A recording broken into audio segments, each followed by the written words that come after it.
Monsieur le Président, Madame la Ministre, Madame la Rapporteure, mes chers collègues, pendant des années, on nous a fait une fausse promesse. On a cru qu'en délocalisant, les prix seraient plus bas et qu'ainsi notre pouvoir d'achat augmenterait. Vaste mirage dont nous devons aujourd'hui assumer le service après-vente. Car en voulant faire des économies, faire croire, nous avons créé des dépenses futures. Oui, en effet, les vêtements de la fast fashion ou mode ultra express ne reflètent pas leur coût réel. Ici, au Sénat, nous pouvons voir certains de ces coûts directs à travers la collecte croissante des déchets portés par nos collectivités et donc indirectement, même directement par le contribuable, les délocalisations et les premières fermetures d'enseignes françaises. Mais nous ne mesurons pas encore les coûts cachés et c'est l'ensemble de notre système qui sera impacté. D'un côté, l'environnement et la biodiversité avec une pollution croissante et une concurrence accrue pour l'eau. Un impact écologique que nous aurons à payer tôt ou tard. De l'autre, nos territoires et notre économie qui seront eux durement touchés avec une baisse de compétitivité de nos entreprises, des fermetures d'usines, des suppressions d'emplois. Cette perte d'activité de nos territoires aura des conséquences en cascade. Pour les sous-traitants, pour les métiers du transport, de la logistique, nous perdrons enfin les savoir-faire de nos régions.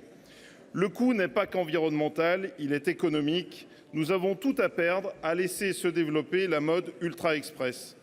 Alors que notre pays et l'Europe cherchent à se réindustrialiser, entendons que notre manière de consommer aujourd'hui conditionne les équilibres de demain. À ce titre, plusieurs amendements adoptés en séance, dont celui de notre excellente collègue Vanina Paoli-Gagin, ont permis de recentrer le texte en proposant que les références de produits d'une marque soient comptabilisées au titre de la plateforme, dès lors que celle-ci constitue le canal de vente principal de cette marque. Ces précisions permettront de mieux centrer la proposition de loi sur les géants chinois en évitant les effets de bord sur nos entreprises françaises et européennes. Les premiers chiffres sont là et ils nous frappent. La production textile est responsable de 20% de la pollution mondiale d'eau potable. La durée moyenne d'usage des produits d'habillement a été divisée par 2 depuis 2000.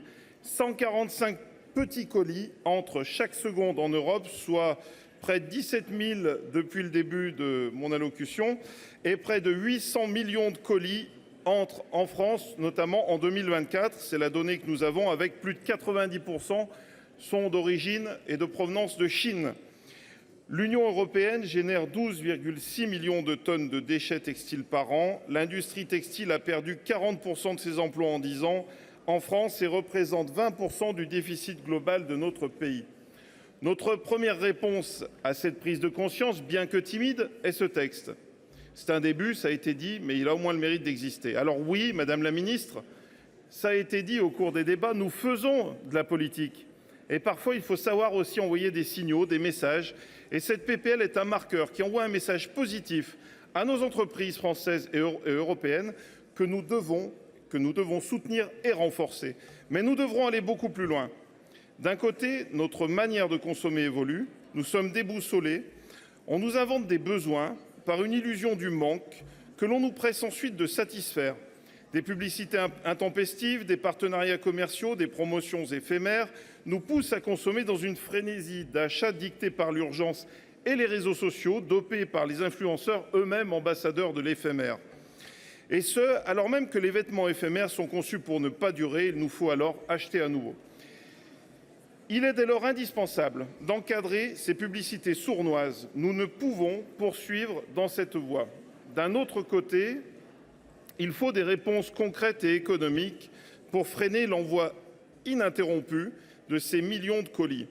Des colis qui entrent librement en échappant à toute tarification qui ne nous rapporte rien mais qui nous crée des coûts.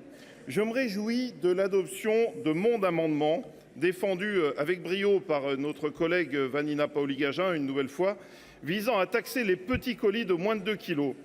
En effet, nous devons nous engager dans une démarche concrète et je me félicite que cette idée de taxer les petits colis de moins de 2 kilos ait été reprise la semaine dernière lors du Conseil des entreprises avec les ministres de l'économie et du budget.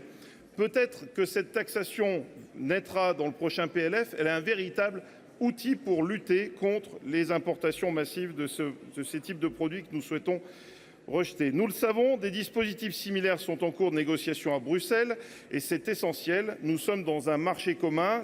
Nous en avons parfaitement confiance. Nous ne parviendrons pas seuls en France à protéger à la fois notre planète et nos industries.